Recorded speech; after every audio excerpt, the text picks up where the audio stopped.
Hello friends, सभी को नमस्कार मेरी तरफ से। अभी देखो जो एग्ज़ाम हुआ है यूपीएससी 2022 का, 5 जून 2022 को जो एग्ज़ाम हुआ है यूपीएससी का, इस बार यूपीएससी ने फिर एक नए तरीके से क्वेश्चन को बनाना शुरू किया है। इस बार जीएस का तो पेपर ऐसे आए हैं कि जिनमें अच्छे अच्छे लोगों की हालत ख़राब हो जाएगी। और सी सेट ने तो फिर एक अपना नया रंग ही दिखाया है। सबसे कठिन अगर पेपर इस बार का अगर कोई है दोनों पेपर में तो सी सेट ही है। जैसे कि जानते हैं कि यूपीएससी का जो एग्ज़ाम होता है वो 2 चरणों में होता है। प्रीलिम्स जो होता है वो 2 चरणों में होता है। इसमें एक होता है जीएस पेपर फर्स्ट में आपसे पूछा जाएगा हिस्ट्री रहता है, इकोनॉमिक्स रहता है, जियोग्राफी रहता है, पॉलिटिक्स रहता है, साइंस रहता है। मतलब जितने भी आप विषय पढ़ते हैं, मैथ, रीजनिंग, इस सबको छोड़ करके वो सभी जीएस में कैलकुलेट हो जाते हैं। तो उनमें से जो जीएस पेपर फर्स्ट था, इसमें कुल टोटल 100 क्वेश्चन आए 2 घंटे में। ऐसे होता ही है, बार बार ऐसे ही होता आया है, 2011 से ऐसे चल रहा है।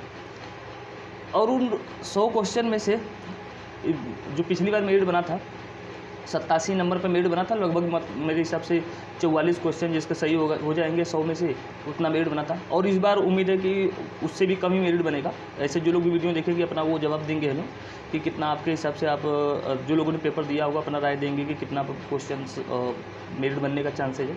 मेरे हिसाब से तो इस बार 84 +2 या +2 माइनस कर लीजिए, मतलब 86 मेरिट बन सकता है या फिर 82, क्योंकि इस बार का जो क्वेश्चन पूछने का नज़रिया है वो पेपर मैं आपको दिखा रहा हूँ। ये पेपर है इस बार का जो पेपर था वो ऐसा ही था। जिस प्रकार से यूपीएससी ने पेपर को टफ किया है उस हिसाब से मैं बता रहा हूँ कि मेरिट अगली बार से तो डाउन ही जाएगा। और सी सेट ने तो जैसे लगता है कि यूपीएससी ने कसम खा लिया है कि जो भी बच्चे सेलेक्ट होंगे वो या तो इंजीनियर होंगे या फिर मैथमेटिशियन होने चाहिए। हमारे देश के देखिए, जैसे जानते हैं कि हमारे देश में जो सिविल सर्विस की सबसे बड़ी जो संस्था फेमस है दृष्टि आईएएस जो दिल्ली में है, जिसके मुख्य निर्देशक जो डायरेक्टर है वो डॉक्टर विकास देव कीर्ति सर, आप उनको भी देखेंगे तो उन्होंने भी बताया है, बार बार ये बातें कहते हैं कि भारत में जो भारत की प्रशासनिक व्यवस्था है इसके ख़राब होने का सबसे बड़ा कारण ये है कि जो इसका सी सेट का इतना टफ हो जाना, सी सेट इतना टफ हो जाना सी सेट का इतना टफ होना, इसका मतलब ये सिंपल सा है कि जो भी बच्चे इसमें चुन करके जाएंगे सी सेट, जो क्योंकि आपको जीएस पेपर फर्स्ट जो मैंने बताया कि जिसमें जीएस, मैथ, रीजनिंग ये सब को हटा कर होता है, मेरिट इसी पे बनती है। 100 क्वेश्चन होगा, मेरिट इसी पे बनेगा। लेकिन जो सी सेट होता है, सी सेट जो सेकंड पेपर है, ये सी सेट सेकंड पेपर, इस सी सेट पेपर में आपको पास होना ज़रूरी है। 80 क्वेश्चन सी सेट में रहते हैं, 2 घंटे में 80 क्वेश्चन मिलते हैं और इनमें पास होना जरूरी है। मतलब कि आपको माइनस मार्किंग सब हटा के 27 क्वेश्चन आपके सही होने चाहिए, यानी कि 200 में 66 नंबर। अब ये 200 में 66 नंबर ही नहीं आते, बहुत लोगों का नहीं आता है, और सी सेट पास होना कंपलसरी है। तो इसका मतलब है कि वो 27 क्वेश्चन उन्हीं के सही होंगे जो मैथमेटिशियन हो या तो फिर IITians हो। और चूँकि लोक प्रशासन का जो कार्य हमारे देश में चलता है, यानी कि जो DM, SDM जो भी बनते हैं जिले का, वो यूपीएससी के थ्रू ही आते हैं। DM जितने भी बनते हैं या IPS जितने बनते हैं। अब एक अच्छे से समाज को चलाने के लिए, एक अच्छे जिले को चलाने के लिए ज़रूरी है कि एक उसको जो मानवीय विषय होते हैं, जो मानवीय विषय में जैसे इतिहास, भूगोल, नागरिक शास्त्र, पॉलिटी, सोशल साइंस जो होता है, समाजशास्त्र या मनोविज्ञान, ये सब जो विषय हैं ये ज़्यादा इंपॉर्टेंट होते हैं। लेकिन जिस प्रकार से सी सेट को टफ किया गया है, तो इसमें क्या हो रहा है कि अधिकतर बच्चे वो आ रहे हैं, सिलेक्ट हो रहे हैं जो ITians हो रहे हैं या मैथमेटिशियन, जिन्हें न तो उतना समाज के ज्ञान है, न उतना राजनीति की ज्ञान है, न तो उतना मनोविज्ञान के ज्ञान है, लेकिन सिलेक्टेड हो जा रहे हैं। क्या किया जाए? इस कारण क्या हुआ कि वर्तमान में प्रशासनिक व्यवस्था क्या हो गई है, बदल चुकी है। सी सेट बहुत टफ है, इस बार का बहुत टफ है। 2020 में जैसे था, 2020 का टफ जैसे था, 2021 का जैसे टफ था, उसी प्रकार से 2022 का भी टफ पेपर है। तो चलिए एक बार आपको कुछ क्वेश्चन दिखा देते हैं कि इस बार का जीएस पेपर फर्स्ट कैसा था। जीएस पेपर फर्स्ट कैसा है आपको दिखा देते हैं एक बार पेपर। तो देखिए, चलिए पेपर स्टार्ट करते हैं कि कैसा पेपर था। देखिए जीएस पेपर फर्स्ट, और ये जो मेरा था ये परीक्षण पुस्तिका प्रथम थी, आपको ये मिलेगा क्वेश्चन देख सकते हैं कि क्वेश्चन कैसा होता है। ये तो पहले आ गया है, सी सेट का पेपर है, ये तो पहले सी सेट की जगह हम लोग पहले जीएस का देख लेते हैं। जीएस में क्वेश्चन कैसा था। जीएस में क्वेश्चन ऐसे जिसको सॉल्व करना है अपना देख सकता है। जैसे देखिए दिया है कि पहला है त्वरित वित्तीय प्रपत्र, रैपिड फाइनेंशियल इंस्ट्रूमेंट और त्वरित ऋण सुविधा रैपिड क्रेडिट पॉलिसी जो फैसिलिटी है निम्नलिखित में से किसके द्वारा उधार दिए जाने के उपबंधों में संबंधित है? एशियाई विकास बैंक, अंतर्राष्ट्रीय मुद्रा कोष, संयुक्त राष्ट्र पर्यावरण वित्त पहल, विश्व बैंक। इस प्रकार से क्वेश्चन थे। और देखिए एक तरफ इधर हिंदी में रहता है, एक तरफ हिंदी में रहता है, और इधर एक तरफ इंग्लिश में पेपर, इधर इंग्लिश में रहता है पेपर। तो इधर क्वेश्चन और इधर क्वेश्चन, मतलब इधर हिंदी में रहता है और इधर इंग्लिश में रहता है। क्वेश्चन आप लोग देख सकते हैं, जिनको बाद में सॉल्व करना है तो अपना स्क्रीनशॉट मार के अपना क्वेश्चन देख सकता है। मैं एक बार क्वेश्चन दिखा देता हूँ कि कैसे पेपर आए थे, देख सकते हैं आप लोग। इसी तरीके से इसका बड़ा बड़ा क्वेश्चन रहता है, मतलब 2 घंटे में अगर आपको 100 क्वेश्चन दे दिया है यूपीएससी, जिसे आईएएस के एग्ज़ाम के नाम से भी जाना जाता है, मेन आईएएस के नाम से ही होता है। देख सकते हैं कि क्वेश्चन जो है किस प्रकार से। इस बार का इकोनॉमिक्स जो था बहुत ही टफ आया है इस बार। तो इकोनॉमिक्स को मैंने चूँकि अभी इकोनॉमिक्स को मैंने इतने कई बार पढ़ा और पढ़ाया भी है, फिर भी इकोनॉमिक्स में मुझे समस्या हो गई, क्योंकि इस बार नए तरीके से क्वेश्चन इकोनॉमिक्स में पूछे गए हैं। तो देख सकते हैं कि कैसा क्वेश्चन है, और जिनको सॉल्व करना है तो अपना स्क्रीनशॉट मार के अपना क्वेश्चन सॉल्व कर सकते हैं। बस मैं इनको यहाँ पर दिखा रहा हूँ कि पेपर कैसा था। और मेरा तो मानना है कि अगर जो बच्चे इस यूपीएससी की तैयारी करना चाहते हैं तो जब कक्षा हाई स्कूल जब पास करें तो कक्षा हाई स्कूल के पास होने के बाद से ही इस पढ़ाई में लग जाना चाहिए 11-12 से, क्योंकि अगर आपको जल्दी सिलेक्शन होना है इसमें। अब जैसे हम लोग थे तो हम लोगों को बहुत बाद में इसके बारे में आइडियाज़ आया, बहुत बाद में हम लोगों ने इससे जुड़े हम लोग। लेकिन हमारा मानना है कि जिनको इसकी तैयारी करनी है या जो बच्चे इससे जुड़ना चाहते हैं तो उनको पहले ही जुड़ जाना चाहिए कक्षा 10 के पास होने के बाद ही, क्योंकि इसमें एनसीईआरटी का जो होता है बहुत बड़ा रोल होता है। एनसीईआरटी का बहुत ज़्यादा नहीं कि जिससे अगर आपने सिर्फ एनसीईआरटी 6 से 12 तक का पढ़ लिया तो आप निकाल लेंगे, ऐसी बात नहीं है। ये तो सिर्फ एक इसके बारे में एक गलत धारणा है। लेकिन ये है होता है कि जैसे अगर आपने एनसीईआरटी क्लियर कर लिया है तो होता क्या है कि जैसे 100 क्वेश्चन पूछे जाएंगे तो उनमें से करीब 15-16 क्वेश्चन आपको एनसीईआरटी से डायरेक्ट नहीं मिलेगा, लेकिन इनडायरेक्टली एनसीईआरटी से एक अच्छी समझ बन जाती है। तो जिन लोगों ने अगर ये अफवाह फैला दिया हो कि नहीं एनसीईआरटी पढ़ कर के आप आईएएस बन जाएंगे, तो ये गलत बात है। क्योंकि मैंने हर बार देखा भी है, एनसीईआरटी को भी पढ़ने के बाद भी मैंने देखा है। और प्लस स्टैंडर्ड बुक तो इसके लिए पढ़ना ही पड़ेगा, स्टैंडर्ड बुक कई चलते हैं। आप क्वेश्चन देख रहे होंगे कि क्वेश्चन का क्या लेवल है। जो लोग इसको सॉल्व करना चाहते हैं वो सॉल्व कर लेंगे अपना स्क्रीनशॉट लेकर के अपन क्वेश्चन अपना सॉल्व कर सकते हैं। अब चूँकि मैंने जो किया है उसको तो मैं इस पर दिखा रहा हूँ।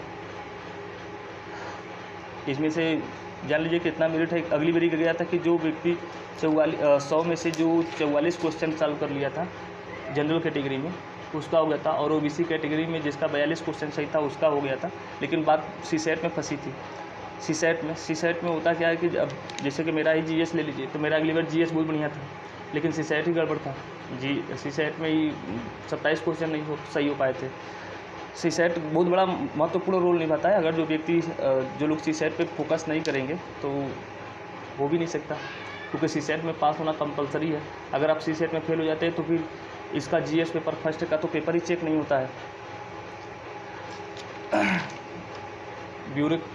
जो एग्ज़ाम पास कर लेते हैं उन्हीं को कहा जाता है ब्यूरोक्रेट्स कहा जाता है या नौकरशाही कहा जाता है। तो नौकरशाही में सीसेट में जिस प्रकार से यूपीएससी अपने आप को इस बार एक नए प्रकार से क्वेश्चन जीएस में पूछा था, और ऐसा क्वेश्चन मैंने पहली बार देखा कि यूपीएससी इतना अधिक बच्चों को तंग कर सकती है। मतलब जहाँ पर सभी एग्ज़ाम जो होते हैं, जहाँ पर सभी एग्ज़ाम सोचना बंद कर देते हैं, यूपीएससी वहाँ से पेपर बनाना शुरू कर देता है। जैसे देखिए यहाँ पर क्वेश्चन था, निम्नलिखित युग्मों पर विचार कीजिए। जलाशय और राज्य दिया था, घाट प्रभा, गांधीनगर, इंदिरा सागर, मैथुन। अब इनमें से देखिए एक तो जिसे घाट प्रभा तो पता है कि हमाराष्ट्र में, तो ये तो गलत है, पहला गलत है। अब एलिमिनेशन मेथड के आधार पर हमेशा सॉल्व कर लिया जाता था। अब गांधी सागर, अब इसमें क्या है कि इनमें से दिया कि कितने युग्म सही सुमेलित नहीं है। अब केवल एक युग्म सुमेलित नहीं है, अब आपको आता भी है तभी आप सही नहीं कर सकते। इस बार ये नए तरीके क्वेश्चन पूछा है, 5-6 क्वेश्चन पूछा है इस तरीके से। देख रहे होंगे आप लोग क्वेश्चन कि यूपीएससी जहाँ पर सभी एग्जाम में अपना सोचना बंद कर देती है, वहाँ से यूपीएससी के क्वेश्चन के लेवल तैयार होते हैं। बहुत खूबसूरत क्वेश्चन बनाता है। ऐसे ही भारत का सबसे बड़ा एग्ज़ाम कहलाता है। जो ये भारत का सबसे बड़ा एग्ज़ाम होता है, इससे बड़ा भारत में कोई एग्ज़ाम नहीं होता है। तो सभी एग्ज़ामों का एग्ज़ाम होने के बाद तो कट ऑफ मार्क की एक प्रकार से अनुमान लगाया जा सकता है, लेकिन इस एग्ज़ाम का तो कोई कट ऑफ मार्क का कोई अनुमान नहीं लगाया जा सकता। ये ऐसा एग्ज़ाम ही है, ठीक है। तो चलिए मैंने आपको पेपर दिखा दिए हैं। अब इनमें से जिसको सॉल्व करना हो तो अपना स्क्रीनशॉट मार करके अपना एक बार क्वेश्चन को सॉल्व कर सकता है। ठीक है, चलिए देखिए इधर क्वेश्चन भी थे, अब इतिहास से भी क्वेश्चन थे। इस बार सबसे कठिन जो क्वेश्चन आए थे इस बार इकोनॉमिक्स के सबसे कठिन क्वेश्चन थे, और हिस्ट्री के भी क्वेश्चन ठीक थे। हिस्ट्री के कठिन बहुत ज़्यादा नहीं थे, लेकिन हिस्ट्री के ठीक थे। जियोग्राफी का सबसे अच्छा था, जियोग्राफी का सरल क्वेश्चन आया था। तो इस प्रकार से 100 क्वेश्चन जीएस पेपर फर्स्ट के हो गए हैं। अब सीसेट है, तो सीसेट में जानते हैं कि तीन प्रकार के क्वेश्चन पूछे जाते हैं। एक होता है मैथ, एक होता है रीजनिंग, और एक होता है कंप्रीहेंशन। कंप्रीहेंशन का मतलब अपठित गद्यांश। इसमें एक गद्यांश दिया रहेगा, गद्यांश देखिए ये जैसे कि इतना बड़ा गद्यांश दिया रहेगा, करीब 100-150 शब्दों का रहेगा, गद्यांश रहेगा। इसे आपको ठीक से दिखा देते हैं। अब इनमें से इसको पढ़ने के बाद नीचे इस पर क्या करेंगे, इसमें से आपको कथन दिया जाएगा। इस कथन में से पूछा जाएगा कि एक कौन सही है, ये केवल 1-2 सही है, 2 सही है, 1 3 सही है, 2 3 तीनों सही है। तो बड़े लंबे होते हैं, इसीलिए तो आपको 2 घंटे में मात्र 80 क्वेश्चन देता है, और उनमें से पास होने के लिए 27 क्वेश्चन चाहिए। वो भी 27 क्वेश्चन भी सही नहीं हो पाता है लोगों का। देख रहे हैं कि इसमें 10-10 क्वेश्चन का 8 सेट बनाया है। तो शुरुआत के 3 कंप्रीहेंशन होते हैं, और बाकी 7 क्वेश्चन जो होते हैं वो मैथ और रीजनिंग होते हैं। तो इसी प्रकार से कंप्रीहेंशन देख लीजिए कि कंप्रीहेंशन मैथ भी जिसको लगाना हो तो मैथ देख लीजिए, मैथ आया है। 5वें क्वेश्चन से मैथ है, और यहाँ पर चौथा क्वेश्चन भी मैथ ही है। जिनको लगाना हो तो अपना लगा सकते हैं। ये भी मैथ है, और ये भी मैथ है। मैथ के क्वेश्चन है। तो मैंने मैथ के क्वेश्चन को तो उतना टच नहीं किया, क्योंकि कंप्रीहेंशन में मुझे विश्वास था, तो मैंने कंप्रीहेंशन को तैयार किया था। तो अगर 80 क्वेश्चन के चक्कर में पड़ जाएंगे तो आप सीसेट 100% लेके आप पास नहीं हो पाएंगे, क्योंकि क्वेश्चन बड़े होते हैं। देख सकते हैं आप लोग, क्वेश्चन खुद देख सकते हैं कितना बड़ा कंप्रीहेंशन दिया है। इधर भी दिया है कंप्रीहेंशन। इस कंप्रीहेंशन इतना बड़ा पढ़ने के बाद तो फिर क्या होगा कि नीचे कथन भी दिया होगा, कथन कारक भी दिया रहेगा। तो इस तरीके से कुल टोटल समझ लीजिए 80 क्वेश्चन है, जिनको सॉल्व करना है अपना देख सकता है। और मेरा आपसे रिक्वेस्ट है कि आप लोग भाई चैनल को, जो लोग देखेंगे वीडियो को, उस चैनल को सब्सक्राइब कर देंगे, जिससे कि आप लोग हमारे साथ जुड़ सकते हैं। तो बाद में इससे संबंधित जितने भी जैसे जानकारी जो भी चाहिए तो वो जानकारी हम देंगे। और अपने चैनल पर हम पढ़ा ही रहे हैं। तो अब एंशिएंट हिस्ट्री जल्दी स्टार्ट करेंगे। मैं यूपीएससी को तो गारंटी नहीं ले सकता, लेकिन हाँ जो भी वनडे एग्जाम है उन सभी का तो गारंटी नहीं ले सकते, लेकिन फिर भी जैसे बता सकते हैं कि हाँ इसमें से तो क्वेश्चन आएंगे ही। कहाँ से क्वेश्चन आते हैं यूपीएससी के, कहा से कि इसका कोई प्रेडिक्शन पूरे भारत में नहीं कर सकता, कोई भी गारंटी नहीं ले सकता कि नहीं मैं यूपीएससी में सिलेक्शन। अब चूँकि मुझे पता है कि हर साल इसका एक नए तरीके से क्वेश्चन आता है। चलिए तो बस करते हैं। अब आप लोग अगर और पूरा पेपर चाहिए, तो जिनको पूरा पेपर चाहिए तो मेरे नंबर पर व्हाट्सअप कर देगा, तो मैं पूरा पेपर भेज दूंगा, उसको व्हाट्सअप कर दूंगा पूरे क्वेश्चंस के। ठीक है, मेरा नंबर जानते ही हैं कि यूट्यूब में दिया भी है, और यूट्यूब में मेरा जब जाएंगे तो है भी, उसमें भी मेरा नंबर दिया हुआ है। नहीं तो मेरा नंबर है 8299 86 81 14। तो जिनको भी व्हाट्सअप करना तो व्हाट्सअप करके मुझसे पूरे क्वेश्चन मंगा सकता है। मैं पूरे क्वेश्चन का उसे फ़ोटो भेज दूँगा। फिर से मैं नंबर बोल दे रहा हूँ 8299 86 81 14। ये मेरा नंबर है। इस पर आप व्हाट्सअप करेंगे तो इसमें से मैं आपको पूरा पेपर दे दूँगा। ठीक है, तो जो लोग वीडियो को देखेंगे सभी को धन्यवाद। बाय।